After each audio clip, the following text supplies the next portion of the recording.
அமைச்சர் பெரியசாமியின் மகள் வீட்டில் நடைபெற்ற சோதனையில் ஆவணங்கள் பறிமுதல் செய்யப்பட்டிருப்பதாக தற்போது அண்மை செய்தி ஒன்று கிடைத்திருக்கிறது. விவரங்களை செய்தியாளர் சரவணன் வழங்க கேட்போம். சரவணன், வணக்கம்.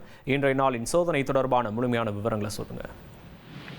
தமிழக ஊரக வளர்ச்சித்துறை அமைச்சர் பெரியசாமியின் மகள் இந்திரா, இவர் திண்டுக்கல் ஆரம் காலனி சவாலிய சிவாஜி நகரில் குடும்பத்தோடு குடியிருந்து வருகிறார். மேலும் இவர் திண்டுக்கல்லில் உள்ள 3 நிறுவனங்களில் பங்குதாரராக இருக்கிறார். இவரது கணவர் துவாரநாதன் சித்தன்கோட்டை அருகே உள்ள ஒட்டுப்பட்டியில் கார்மெண்ட்ஸ் நிறுவனம் நடத்தி வருகிறார். இந்த நிலையில கோவையிலிருந்து ஜிஎஸ்டி நுண்ணறிவு பிரிவு அதிகாரிகள் இன்று மதியம் 1:30 மணி அளவில் 2 கார்களில் இந்திரா வீட்டிற்கு வருகின்றனர்.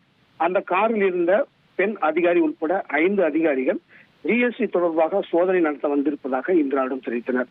இதையடுத்து வீட்டில் ஜிஎஸ்டி நுண்ணறிவு பிரிவு அதிகாரிகள் சோதனையில் ஈடுபட்டுள்ளனர். வீட்டில் உள்ள அனைத்து அறைகளிலும் சோதனை நடைபெற்றது. அப்போது வீட்டில் இருந்த சில ஆவணங்கள் குறித்து இந்திராவிடம் ஜிஎஸ்டி அதிகாரிகள் விசாரணை நடத்தியதாக கூறப்படுகிறது. இதனிடையே மாலை 6 மணிக்கு அதிகாரிகள் வீட்டிலிருந்து வெளியே வந்து தங்களது காரில் வைத்திருந்த பிரிண்டர் இயந்திரத்தை வீட்டுக்குள் எடுத்து சென்றனர். அதே போல வீட்டில் இருந்தவர்களிடம் ஒரு மடிக்கணினி மானிட்டர் கேட்டு வாங்கி அதன் மூலம் வீட்டில் இருந்த சில ஆவணங்களை ஜிஎஸ்டி நுண்ணறிவு பிரிவு அதிகாரிகள் நகல் எடுத்ததாக தெரிகிறது. இந்த நிலையில் மதியம் 1:30 மணிக்கு தொடங்கிய சோதனை இரவு 9 மணி வரை சுமார் 8 மணி நேரம் நீடித்தது. அதன் பின்னர் அதிகாரிகள் சில மென்பொருள் ஆவணங்களையும் சில ஆவணங்களையும் தங்களது காரில் எடுத்து சென்றனர்.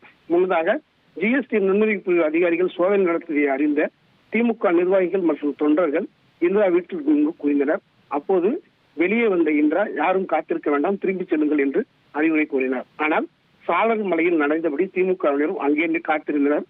இதில் ஒரு சிலர் முன்பக்க நுழைவாயிலை திறந்து கொண்டு வீட்டின் கதவு அருகில் நின்று கூச்சலிட்டனர். இதையடுத்து அங்கிருந்த நிர்வாகிகள் அவர்களை எச்சரித்து வெளியேற்றினர். இதனால் சிறிது நேரம் பரபரப்பு ஏற்பட்டது.